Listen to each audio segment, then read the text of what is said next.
Good morning my dear students. இன்றைக்கி நம்ம டேலியில் பேலன்ஸ் இருக்கிற அந்த ரெண்டு டிடக்ஷன், அதாவது ஜீரோ ரேட்டோடையும் exempt in lieu of PAN, அது ரெண்டையும் டேலியில் நம்ம எப்படி அக்கௌண்ட்ஸ் பண்ணுறது அப்படிங்கிறத பற்றி பார்க்க போகிறோம்.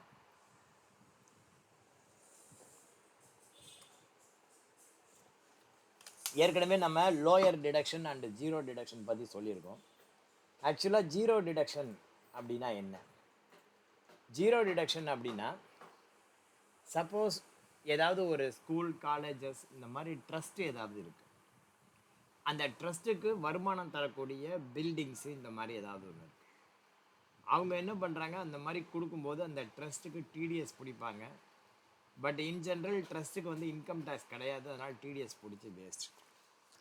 அதெல்லாம் என்ன பண்ணுவாங்க, அந்த ட்ரஸ்ட்டில் இருக்கிற மெம்பர்ஸ் இன்சார்ஜ் என்ன பண்ணுவாருன்னா, தன்னுடைய இன்கம் டேக்ஸ் ஆஃபீஸர் அவர்கிட்ட போயிட்டு, சார் இந்த மாதிரி எனக்கு நான் வந்து ட்ரஸ்ட்டு வச்சு ரன் பண்ணுறேன், எனக்கு வந்து பார்த்தீங்கன்னா இன்கம் டேக்ஸ் வராது எங்களுக்கு, அதனால் ஜீரோ டிடக்ஷன் சர்டிஃபிகேட் கொடுங்க அப்படின்னு சொல்லி கேட்பார், ரெக்வஸ்ட் பண்ணுவார். பேஸ்ட் ஆன் தட் ஸ்க்ரூட்னி அவங்க கொடுத்த அப்ளிகேஷன்லாம் வெரிஃபை பண்ணிவிட்டு சாட்டிஸ்ஃபைடு அப்படின்னா அந்த ஐடிஓ என்ன பண்ணுவார், அவங்களுக்கு ஜீரோ டிடக்ஷன் சர்டிஃபிகேட் கொடுப்பாரு. அந்த சர்டிஃபிகேட்டை வாங்கி தன்னுடைய டெனன்ட்ஸ்க்கெல்லாம் கொடுத்துட்டாங்க அப்படின்னா, based on that certificate the tenant will not deduct TDS to the house owner. இதுதான் கான்செப்ட். ஸோ இந்த கேஸில் பார்த்தீங்க அப்படின்னா, வனஜா அப்படின்னு ஒரு டெனண்ட்டு, லக்ஷ்மின்னு ஒரு டெனண்ட், ரெண்டு பேர் இருக்காங்க. ரெண்டு பேருக்குமே வந்து பார்த்தீங்கன்னா லேண்ட் அண்ட் பில்டிங் இருக்குது, வாடகைக்கு எடுத்திருக்காங்க. ரெண்டு பேருமே 25,000 வாடகை. இதுக்கு வந்து பார்த்தீங்க அப்படின்னு வச்சுக்கோ, இதுக்கு வந்து பார்த்தீங்கன்னா அவங்க என்ன பண்ணுறாங்க, ஜீரோ டிடக்ஷன் சர்டிஃபிகேட் கொடுத்துருக்காங்க. ஹவுஸ் ஓனர் ஜீரோ டிடக்ஷன் கொடுத்துருக்காங்க, சர்டிஃபிகேட் நம்பர் இருக்குது. ஸோ இதுலேருந்து வந்து பார்த்தீங்கன்னா உங்களுக்கு என்ன பண்ணுது அப்படிங்கிறது பார்க்கலாம், எப்படி டிடிஎஸ் பிடிக்கணும். ஃபார் எக்ஸாம்பிள், முதல்ல வந்து எதுவாக இருந்தாலும் 1+3 சொல்லியிருக்கேன். முதல்ல வந்து டிடிஎஸ் நேச்சர் ஆஃப் பேமெண்ட்டில் டிடிஎஸ் ஆன் ரெண்ட் இருக்கா பாருங்கள், செக்ஷன் 194B இருக்குது. ஸோ இது வந்து எல்லாருக்குமே காமன், அதனால் அப்படியே இருந்துட்டு போட்டோம். அடுத்தது லெட்ஜரில் 3 லெட்ஜர் க்ரியேட் பண்ணணும்னு சொல்லியிருக்கேன். Expense ledger, party ledger, TDS ledger. இதில் எக்ஸ்பென்ஸ் லெட்ஜர் இருக்குது, ரெண்ட் இருக்குது, டிடிஎஸ் ஆன் ரெண்ட் இருக்குது. அப்போ ஒன்லி பார்ட்டி லெட்ஜர் மாத்திரம்தான் க்ரியேட் பண்ணணும். வனஜான்னு ஒரு பார்ட்டி லெட்ஜர், அது மாத்திரம்தான் க்ரியேட் பண்ணணும். ஸோ இந்த இடத்துல வனஜா அப்படின்னு sundry creditor, Vanaja comes under sundry creditor. Maintain bill by bill, yes. TDS பிடிக்கணுமா, எஸ் பிடிங்க. அப்போ இண்டிவிஜுவல் ரெசிடெண்ட் அப்படின்னு இருக்கும். Deduct TDS in same voucher, yes போடுங்க. எஸ் போட்டுட்டு இந்த இடத்துல என்ன பண்ணணும்னா, இவங்களுக்கு வந்து ஸ்பெஷல் கேஸ், அதாவது வனஜா வந்து ரெண்ட் கொடுக்குறாங்கன்னா டிடிஎஸ் பிடிக்க வேண்டிய லயபிலிட்டி வனஜாக்கு இருக்குது. அப்போ வனஜா பிடிக்கக்கூடாது அப்படின்னு சொல்லி என்ன பண்ணணும், அப்போ வனஜா நமக்கு சர்டிஃபிகேட் கொடுக்கணும். வனஜா தான் ஹவுஸ் ஓனர், அவங்களுக்கு நம்ம டிடிஎஸ் பிடிக்கக்கூடாதுன்னா அவங்க நமக்கு சர்டிஃபிகேட் கொடுக்கணும். அந்த மாதிரி சர்டிஃபிகேட் நமக்கு கொடுக்குறாங்க, ஜீரோ டிடக்ஷன் சர்டிஃபிகேட் கொடுக்குறாங்க. அப்போ என்ன பண்ணணும்னா, F12, இது ஸ்பெஷல் கேஸ், F12 ப்ரெஸ் பண்ணுங்கள். F12 ப்ரெஸ் பண்ணி நீங்கள் இந்த இடத்துல அளவு அட்வான்ஸ் என்று எஸ் கொடுங்க. இந்த இடத்துலனா deduct TDS in same voucher, yes. இந்த இடத்துல F12 ப்ரெஸ் பண்ணி அளவு அட்வான்ஸ் என்ட்ரி ப்ரொவைடு, அங்கே பார்த்தீங்கன்னா இங்கே இருக்கும் F11 F12 ஃபியூச்சரில் அளவு advance entry in TDS master. இதை வந்து நீங்கள் என்ன பண்ணணும், எஸ் கொடுக்கணும். டேலியில் எது ஒன்று வேணும்னாலும் சரி, எது ஒன்று வேண்டானாலும் சரி, அதுக்கு வந்து எங்கே பார்க்கணும் அப்படின்னா F11 அண்டு F12 அங்கே தான் பார்க்கணும். ஸோ அங்கே நீங்கள் F12 கொடுத்தீங்க அப்படின்னா இந்த இடத்துல டிடிஎஸ் ஆன் ரெண்ட்டுக்கு 194B இது நார்மலாக செலக்ட் பண்ணிவிட்டு, இந்த இடத்துல அட்வான்ஸ் டிடிஎஸ் என்ட்ரி அங்கே அலோவ் பண்ணினதுனால இங்கே கேட்குது உங்களுக்கு, இந்த லெட்ஜருக்கு அலோவ் பண்ணட்டுமா வேண்டாமா. இங்கே எஸ் கொடுத்தீங்க அப்படின்னா இன்னொரு சின்ன ஸ்க்ரீன் காட்டும், பாப்அப் ஸ்க்ரீன் காட்டும். Ignore surcharge exemption limit, no. Ignore income tax, அது வந்து அன்டிஃபைன்டு அப்படின்னு சொல்லிடுங்க. செட்டு அல்லது ஆல்டர், ஜீரோ அல்லது லோயர் டிடக்ஷன். செட்டு அல்லது ஆல்டர், ஜீரோ அல்லது லோயர் டிடக்ஷன். இதை வந்து நீங்கள் என்ன பண்ணிக்கணும், எஸ் கொடுத்துக்கணும். எஸ் கொடுத்துக்கிட்டு இங்கே என்ன செக்ஷனோ அந்த செக்ஷனை செலக்ட் பண்ணிக்கணும். நேச்சர் ஆஃப் பேமெண்ட், இப்போ நேச்சர் ஆஃப் பேமெண்ட் நம்ம ரெண்ட் கொடுக்கும்போது ஜீரோ டிடக்ஷன். அப்போ வந்து நேச்சர் ஆஃப் பேமெண்ட் என்ன? ரெண்ட். அதை செலக்ட் பண்ணிக்கோ. இங்கே ரெண்டு ஆப்ஷன் காட்டுது. ஒன்று லோயர் டிடக்ஷனா அல்லது ஜீரோ டிடக்ஷனா. லோயர் டிடக்ஷன் அப்படின்னா இன்கம் டேக்ஸ் அத்தாரிட்டிஸ் 0.5 முடியுமா. ஜீரோ டிடக்ஷன்னா 0% அப்படின்னு கொடுத்துருப்பான். So zero deduction. அப்போ ஜீரோ டிடக்ஷன் செலக்ட் பண்ணி இங்கே சர்டிஃபிகேட் நம்பர் இருக்கும். இந்த சர்டிஃபிகேட் நம்பர் டேட் பாருங்கள் 1924. ஸோ இந்த சர்டிஃபிகேட் நம்பர் போட்டு 1924 போட்டு 31(3) போட்டு இங்கே ரேட் வந்து நீங்கள் போட முடியுமானா போட முடியாது. ஆட்டோமேட்டிக்காக ஸ்கிப் ஆகிடும். ஏன்னா ஜீரோ ரேட்டட் அப்படின்ட்டு. இந்த இடத்துல பேன் நம்பர் இருக்கணும் கண்டிப்பாக. வனஜாக்கு பேன் நம்பர் போடலன்னா என்ன ஆகும்? போடலன்னா 20% பிடிக்கும். வனஜாக்கு பேன் நம்பர் போடலன்னா 20% பிடிக்கும். இன்னொரு பார்ட்டி பாருங்க, இதே மாதிரி தான் எக்ஸாம்பிள். லக்ஷ்மி அப்படின்னு சொல்லிட்டு Lakshmi under sundry creditor 30 days credit. TDS பிடிக்கணுமானா yes. Individual resident. Advance entry deduct TDS in same voucher yes கொடுத்து இந்த செக்ஷனை செலக்ட் பண்ணிக்கோ. அட்வான்ஸ் என்ட்ரி எஸ் கொடுங்க. எஸ் கொடுத்து இவங்களுக்கு ஜீரோ ரேட்டடுக்கு நீங்கள் செலக்ட் பண்ணணும். 194 IB அப்படின்னு போட்டு ஜீரோ ரேட்டடு இங்கே நீங்கள் செலக்ட் பண்ணணும். அவங்களுக்கு சர்டிஃபிகேட் நம்பர் இருக்கா பாருங்க, இருக்குது. சர்டிஃபிகேட் நம்பர் இருக்குது. அந்த நம்பரை போட்டு 1/10 அப்ளிகபிள் அப்படின்னு போட்டுருங்க. போட்டு எண்ட் ஆஃப் லிஸ்ட் கொடுத்துட்டு இங்கே அவங்களுடைய பேன் நம்பர் மென்ஷன் பண்ணுங்க. இங்கே வந்து பார்த்தீங்கன்னா அவங்களுடைய பேன் நம்பர், லக்ஷ்மியோட பேன் நம்பர் மென்ஷன் பண்ணி என்ட்ரு கொடுத்து சேவ் பண்ணுங்கள். டிடிஎஸ் ஆன் ரெண்ட் மற்ற லெட்ஜர்லாம் இருக்குது, பிரச்சனை இல்லை. இப்போ நம்ம எக்ஸ்பென்ஸ் புக் பண்ண வேண்டியதுதான். இப்போ வந்து பார்த்தீங்கன்னா ஃபஸ்ட்டு என்ன 1/9 எக்ஸ்பென்ஸு F2 போட்டு 1/9/2024 எக்ஸ்பென்ஸ்க்கு ஜேவி. இது வந்து பார்த்தீங்கன்னா என்னென்னா ப்ரொஃபஷனல் சார்ஜஸாக லேண்ட் அண்ட் பில்டிங். இப்போ வந்து செப்டம்பர் மாதம்னா அக்டோபர் மாதம் ரெண்ட்டு அப்படி வச்சுப்போம். October 2000 rent. Rent account debit எவ்வளோனா 25,000.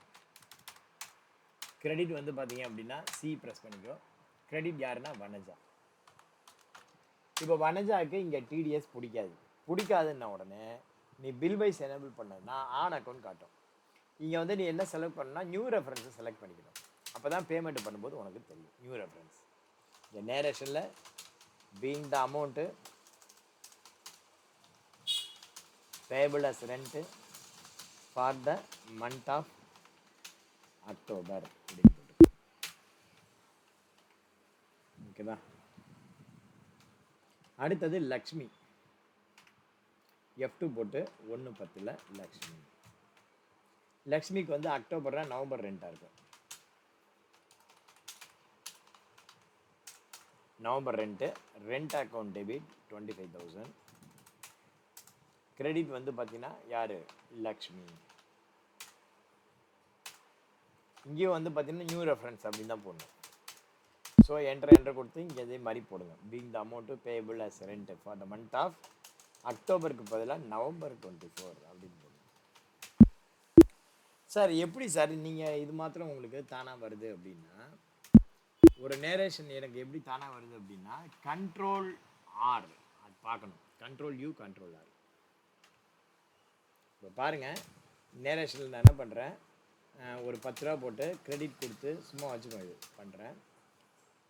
Ctrl R கொடுத்தா ரிப்பீட் அப்படின்னு அர்த்தம். Ctrl R கொடுத்தா ரிப்பீட் அப்படின்னு அர்த்தம். அதாவது இதுக்கு முன்னாடி இதே வெர்ஷனில் என்ன நேரேஷன் டைப் பண்ணியோ அது திரும்பி வந்துடும். நீ இன்னொரு முறை டைப் பண்ண வேண்டாம். அதுக்கு ஷார்ட்கட் என்ன? Ctrl R repeat. ரஜினி சொல்லுவாங்கல்ல ரிப்பீட்டு அப்படின்னு, அது மாதிரி ரிப்பீட். ஸோ டைப் பண்ண. அடுத்தது பார்த்தீங்கன்னா அதுக்கான payment entry. Accounting voucher V, பேமெண்ட்டுக்கு F5. டேட் வந்து என்றைக்கு பார்த்தீங்க அப்படின்னா 2/9 அமௌண்ட்டு பெய்டு. டிடிஎஸ் பெய்டுன்னு சும்மா கொடுத்துருக்கேன், டிடிஎஸ் பெய்டு கிடையாது. F2 போட்டு 2/9 பேங்க் ஓடியை செலக்ட் பண்ணி ஃபஸ்ட்டு வனஜாக்கு பேமெண்ட் பண்ணுறீங்க 25,000. எகைன்ஸ்ட் ரெஃபரன்ஸில் அந்த பில் நம்பர். அடுத்தது வந்து பார்த்தீங்கன்னா லக்ஷ்மிக்கு பேமெண்ட் பண்ணுறீங்க 2/10. லக்ஷ்மிக்கு பேமெண்ட் பண்ணுறீங்க 2/10.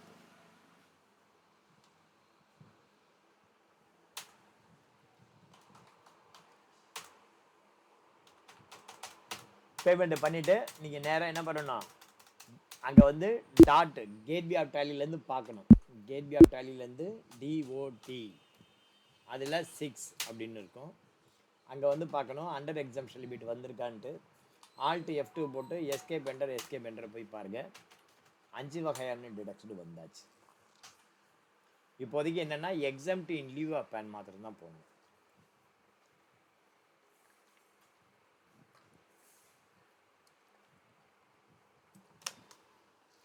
இது வரைக்கும் 5 வகையான டிடக்ஷன் நம்ம போகணும். அடுத்தது exempt in lieu of PAN. Exempt in lieu of PAN அப்படின்னா என்னென்னா பேன் நம்பர் கொடுக்கறதுனால எக்ஸாம்ஷன். பேன் நம்பர் கொடுக்கறதுனால எப்படி சார் எக்ஸாம்ஷன் ஆகும் அப்படின்னா, நீங்கள் ஒரு டிரான்ஸ்போர்ட் கம்பெனி ஒரு கம்பெனி வச்சு ரன் பண்ணுற, அதுக்கு நீங்கள் டிரான்ஸ்போர்ட் யூஸ் பண்ணுறீங்க. அந்த டிரான்ஸ்போர்ட்டருக்கு நீங்கள் பேமெண்ட்டு பண்ணுறீங்க ஃப்ரைட்டு. சார் நான் சவுகார்பேட்டையில் கடை வச்சுருக்கேன், பாரிஸ்லேருந்து ஒரு லாரியே வந்தால் கூட 3000 ரூபாய்க்கு மேலே வர சார் அதுக்கு டிடிஎஸ் உண்டான்னு கேட்க வேண்டாம். சவுகார்பேட்டையில் இருக்கிறவங்க எல்லாருமே சரக்கு பாரிஸில் வேற எங்கேயும் பக்கத்தில் வாங்க மாட்டாங்க. They will purchase from Mumbai, they will purchase from Ahmedabad, they will purchase from Kolkata. இந்த மாதிரி வேறு வேறு ஸ்டேட்லேருந்து பண்ணுவாங்க. அங்கேருந்து வண்டி ட்ராவல் ஆகி வரத்துக்கே 4 நாள் ஆகும். அதுக்கு ஒரு நாளைக்கு வாடகையே 15,000 இருக்கும். அப்போ எல்லாம் 60,000 ரூபாய் ஆச்சு. ஒரு வண்டி வந்ததுன்னா உள்ள 60,000 ரூபாய் வாடகை. 4 நாள் கண்டினியூஸாக ஓடும். 60,000 வாடகை. அப்போ 60,000 வாடகைம் போது 30,000 சிங்கிள் பில் லிமிட் கிராஸ் ஆகுதா? அப்போ அவனுக்கு நீ என்ன பண்ணணும், டிடிஎஸ் பிடிக்கணும். ஆனால் அவன்கிட்ட போய் நீ சின்ன சின்ன அமௌண்ட்டுக்கெல்லாம் டிடிஎஸ் கேட்டேன்னு வச்சுக்க, லாரி ஏற்றியே கொண்டுடுவான் நம்மள. உஷாராக இருக்கணும். அப்போ என்ன பண்ணணும் அப்படின்னா அவன்கிட்ட ஒரு டிக்ளரேஷன் லெட்டர் எழுதி வாங்கணும். என்ன எழுதி வாங்கணும் அப்படின்னா, சின்ன கம்பெனியாக இருந்தால் டிக்ளரேஷன் லெட்டர், பெரிய ஆளாக இருந்தால் நீ டிடிஎஸ் பிடிச்சி போட்டு போ, ஒன்றுமே தெரியாது அவனுக்கு. கார்பரேட் கம்பெனினா பிரச்சனை இல்லை. கார்பரேட் இல்லாத கம்பெனி அவன் 10 வண்டி கம்மியாக வச்சுருக்கான் அப்படின்னா அவன்கிட்ட போயிட்டு நீ டிடிஎஸ் கேடிஎஸ்னா அவன் கடுப்பாயிடுவான். அதனால் நீ என்ன பண்ண, அவன்கிட்ட ஒரு பேன் நம்பர் எழுதி வாங்கிக்க. எழுதி வாங்கிட்டு அது மாதிரி டிக்ளரேஷன் லெட்டர் எழுதி வைக்கும். ஏற்கனவே நம்ம சொன்ன மாதிரி ஒரு டிக்ளரேஷன் லெட்டர் எழுதி வாங்கி, அந்த 2 டிக்ளரேஷன் லெட்டர் 2 டாக்குமெண்ட்டை பேஸ் பண்ணி நீங்கள் பண்ணலாம். டேலியில் எப்படி இதை அக்கௌண்ட்ஸ் பண்ணுறதுன்னு பார்ப்போம். Exempt in lieu of PAN. பரமசிவம்னு ஒரு டிரான்ஸ்போர்ட் கான்ட்ராக்டர், அவருக்கு வந்து 75,000க்கு மெட்டீரியல் நமக்கு ஃப்ரைட் வாடகை பில்லு கொடுக்குறாரு. இது வந்து பார்த்தீங்கன்னா 1/2/2024 இருக்கும். இதை வந்து நீங்கள் 25ன்னு மாற்றிக்கோ. இந்த இடத்துல 2/24 இருக்கு, 25ன்னு மாற்றிக்கோ. தவறுதெல்லாம் 24 இருக்கு. பரமசிவம்னு ஒரு டிரான்ஸ்போர்ட் கான்ட்ராக்டருக்கு நம்ம 75,000 பிடிக்கிறோம். அதுக்கு வந்து நம்ம டிடிஎஸ் கொடுக்கணும், ஆனால் கொடுக்கல இன்னும். ஸோ இந்த இடத்துல நீங்கள் என்ன பண்ணுங்கள், 1+3 ஞாபகம் வச்சுக்கணும். எது ஒன்றாலும் என்ன பண்ணணும், 1+3 ஞாபகம் வச்சுக்கணும். 1+3 அப்படின்னா TDS nature of payment plus 3 ledger. இங்கே வந்து நம்ம டிரான்ஸ்போர்ட்டுக்கு நம்ம கிரியேட் பண்ணலை, கிரியேட் பண்ணிக்கணும். இங்கே TDS nature of payment, create TDS nature of பேமெண்ட்டில் செக்ஷன் 194C. 194C என்ன, TDS on transport charges at the rate of 10%.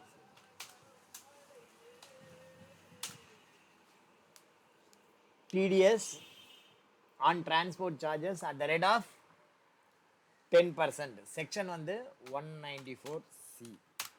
Payment code 94C. Remittance code 281. இந்த இடத்துல கொஞ்சம் ஜாகிரதையாக பண்ணணும். இந்த இடத்துல டிரான்ஸ்போர்ட் கேட்டகரி எஸ் கொடுக்கணும். சார் உங்களுக்கு காட்டுது, எனக்கு காட்டல. நான் என்ன சொல்லியிருக்கேன், எது ஒன்று வந்தாலும் சரி வரலனாலும் சரி என்ன பண்ணணும், F12. F12ல allow transport category yes, allow transport category yes. Value of single bill கொடுத்துருங்க 30,000. வித்து பேன் 0, பேன் நம்பர் கொடுக்காட்டி 20, வித்து பேன் 0, பேன் நம்பர் கொடுக்காட்டி 20. அக்ரிகேட் வேல்யூ 1 lakh கொடுத்து சேவ் பண்ணிடு. Gateway of tally, alter, TDS nature of payment, 194C, TDS on transport charges. இதில் வந்து பார்த்தீங்கன்னா இப்போ இன்னொரு இது இருக்குது. இந்த இடத்துல வந்து பார்த்தீங்கன்னா இஸ் ஜீரோ ரேட்டட். இது வந்து எஸ் கொடுங்க. ஜீரோ ரேட்டட்னா எஸ். ஜீரோ ரேட்டட்னு சொல்லி எஸ் கொடுத்து 1/4/24 என்னென்ன பண்ணணும்?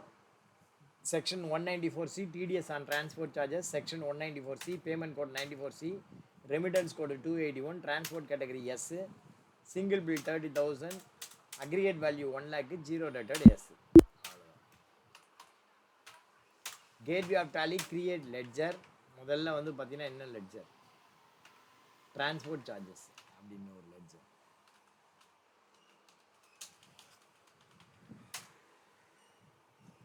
Transport charges under direct indirect இதுலேயே ஒன்று போடு. டிடிஎஸ் அப்ளிகபிள்னா அப்ளிகபிள். செக்ஷன் வந்து டிடிஎஸ் ஆன் டிரான்ஸ்போர்ட் சார்ஜஸ் அப்படின்னு இருக்குல்ல. சாரி, இது 10% போட்டேன். டிடிஎஸ் ஆன் டிரான்ஸ்போர்ட் சார்ஜஸ் வந்து பார்த்தீங்கன்னா நாட் 10%. இங்கே போய் ஆல்டர் பண்ணிடுறேன். ஒரு நிமிஷம். 10% மறந்துலாம் போட்டேன். டிடிஎஸ் ஆன் டிரான்ஸ்போர்ட் சார்ஜஸ் 0% போடுறதுக்கு பதிலாக 10ன்னு போட்டேன்.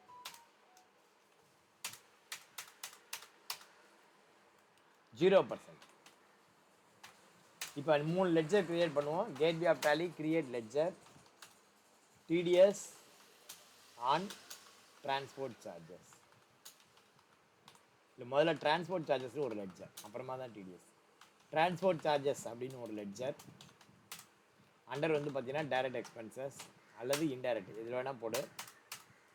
டிடிஎஸ் அப்ளிகபிள்னா அப்ளிகபிள்னு போட்டு டிரான்ஸ்போர்ட் சார்ஜஸ் 0%. இந்த ரேட்டில் ஜீரோ ரேட்டில் பிடிக்கணும். அதை செலக்ட் பண்ணிக்கணும் முதல்ல. அடுத்தது பரமசிவம்னு ஒரு ledger. Paramasivam ledger under sundry creditor.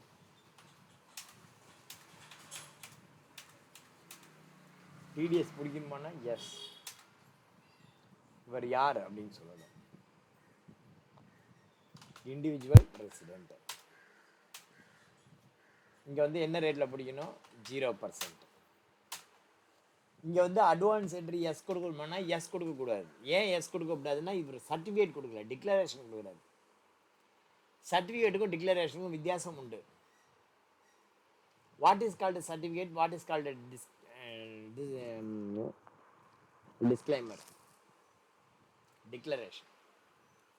டிக்ளரேஷனுங்கிறது promise, உறுதிமொழி. வேற சர்டிஃபிகேட் அப்படிங்கிறது சர்டிஃபிகேஷன். ப்ராமிஸ் அப்படிங்கிறது மீறக்கூடியது. பட் சர்டிஃபிகேஷனுங்கிறது, ப்ராமிஸ் அப்படிங்கிறது it is related with future. வேற சர்டிஃபிகேட் அப்படிங்கிறது it is related with past. Tally exam நீ பாஸ் பண்ணதுக்கப்புறம் உனக்கு சர்டிஃபிகேட் கொடுப்போம். So certificate is based on incidents. whereas declaration is based on future. நல்லா இருக்கா? What is the difference between the certificate and the declaration? டிக்ளரேஷனுக்கும் சர்டிஃபிகேட்டும் உங்கள்கிட்ட பேசின்னு இருக்கும்போது எனக்கு இப்போ இந்த ஃப்ளோவில் வந்தது. டிக்ளரேஷன் அப்படிங்கிறது ஃப்யூச்சரில் நடக்க போகிற ஒன்றுக்காக நம்ம கொடுக்குறது ப்ராமிஸ். சர்டிஃபிகேட் அப்படிங்கிறது பாஸ்டில் நடந்து முடிஞ்ச ஒன்றுக்கு கொடுக்கறது சர்டிஃபிகேஷன். ரெண்டுக்கும் புரிகிற மாதிரி சொல்கிறேன் பாருங்க. டிரான்ஸ்போர்ட் கம்பெனிக்காரன் கொடுக்கறது டிக்ளரேஷன். அதாவது என்ன கொடுக்குறான்? என்கிட்ட இப்போ 10 லாரிக்கு கம்மியாக தான் இருக்குது, அதனால் டிடிஎஸ் பிடிக்காதீங்க. எதிர்காலத்தில் 10 லாரிக்கு மேலே வந்துச்சுன்னா உங்களுக்கு நான் இன்டிமேட் பண்ணுறேன், அந்த டேட்லேருந்து டிடிஎஸ் பிடிங்க. ஃப்யூச்சர். நீ என்ன பண்ணுற? உனக்கு டெல்லியிலேருந்து ஒருத்தன் சரக்கு அனுப்பிச்சிருக்கான், கேபிஎல் அனுப்பிச்சிருக்கான். அந்த சரக்கு திருச்சியில் நீ இருக்க வந்துடுச்சு. உனக்கு எல்எல்ஆரை கொரியரில் அனுப்பிச்சிட்டான். அந்த எல்எல்ஆரை கொண்டு போய் ஒரிஜினலில் கொண்டு போய் கொடுத்து நீ சரக்கு வாங்கிட்டு போயிட போகிற. ஆனால் என்னாச்சு? அந்த எல்எல்ஆர் வாங்கி எங்கே வச்சுன்னு தெரியல, தேடுற 10 நாளாக தேடுற, கிடைக்கவே இல்லை. என்ன பண்ணுறது? அப்படின்னா யார்கிட்ட இது இருக்குன்னு பார்த்து அவங்ககிட்ட போயிட்டு, எந்த பிரான்ச்சு எந்த இடத்துல அப்படின்னு பார்த்து அந்த இடத்துக்கு போயிட்டு உன்னுடைய ஐடென்டிட்டி அதை கொடுத்துட்டு வரணும். ஃபார் எக்ஸாம்பிள், ஒரு பொருள் தொலைஞ்சு போச்சு. இப்போ தரண்குமார் இருக்கார், டெல்லியிலேருந்து எனக்கு வந்து ஒரு ஃப்ரிட்ஜு அனுப்பியிருக்காரு வாங்கி. எல்லார் காப்பியும் எனக்கு அட்ரஸ் அனுப்பியிருக்காரு. நான் என்ன பண்ணிட்டேன்? அந்த எல்லார் காப்பியும் தொலைச்சிட்டேன். நான் போய் அந்த கேபிஎன்லேயோ இல்லை அந்த எந்த பார்சல் சர்வீஸாக போய் கேட்டால் கொடுப்பாடா, நான் கொடுக்க மாட்டேன் எல்லார் காப்பி இல்லாமல். அப்போ என்னென்னா I have to submit one affidavit, that is called certificate. Affidavit இந்த மாதிரி எனக்கு ஒரு பார்சல் வந்திருக்கு, அந்த பார்சலுக்கு நான் தான் ஓனர், என்னுடைய எல்லார் காப்பி தொலைஞ்சு போச்சு, அதனால் எல்லார் காப்பியோட டூப்ளிகேட்டை இதோட அட்டாச் பண்ணியிருக்கேன், இதை பேஸ் பண்ணி அந்த சரக்கை என்கிட்ட கொடுங்க. இன்கேஸ் ஃப்யூச்சரில் யாராவது இந்த எல்லார் காப்பியை வச்சுட்டு உங்கள்கிட்ட ரைட்டை கிளைம் பண்ணி வந்தால் அவங்கள்ட்ட உங்கள் முன்னாடியே நான் அதை பேசி தீர்த்து உங்களுக்கு கொடுத்து விட்டுருவேன் அப்படின்னு சொல்லி ஒரு டிக்ளரேஷன் கொடுக்கணும். அந்த டிக்ளரேஷனுக்கு பேர் என்னென்னா அஃபிடவிட். நடந்து முடிஞ்சது. ஸோ அஃபிடவிட்டுக்கும் டிக்ளரேஷனுக்கும் வித்தியாசம் தெரியணும் நமக்கு. ஓகேவா? அந்த மாதிரி இந்த கேஸில் டிக்ளரேஷன். அந்த டிக்ளரேஷன் லெட்டர் எங்கேயாவது மென்ஷன் பண்ணுமானா வேண்டாம். நீ டிரான்ஸ்போர்ட் கேட்டகரி செலக்ட் பண்ணாலே கொடுத்ததா தான் அர்த்தம். இவனுடைய பேன் நம்பரை இங்கே போட்டுக்கோ. That's all. போட்டுக்கோ. இவன்கிட்ட பிடிச்ச டிடிஎஸ்க்கு TDS on transport charges under duties and taxes TDS on transport charges. அவ்வளோதான். இப்போ நீங்கள் போய்ட்டு எக்ஸ்பென்ஸ் புக் பண்ணிங்கன்னா வந்துடும். என்னைக்கு எக்ஸ்பென்ஸு? 1/2/2025. F2 போட்டு 1/2/25. ரெஃபரன்ஸ் பில் நம்பர் ஏதாவது போட்டுக்கோ. Transport charges 75,000. கிரெடிட் வந்து பரமசிவம். டிடிஎஸ் பிடிக்காது. டிடிஎஸ் வந்துட்டு நியூ ரெஃபரன்ஸ்னு போட்டு என்ட்ரு கொடுத்து சேவ் பண்ணிக்கோ. இவனுக்கு 2ஆம் தேதி பேமெண்ட்டை பண்ணிவிடு. பேமெண்ட்டில் போய்ட்டு டிடிஎஸ் ஆன் இவனுக்கு பரமசிவத்துக்கு என்டையர் 70,000 ஒரு செக்கை போட்டு முடிச்சு.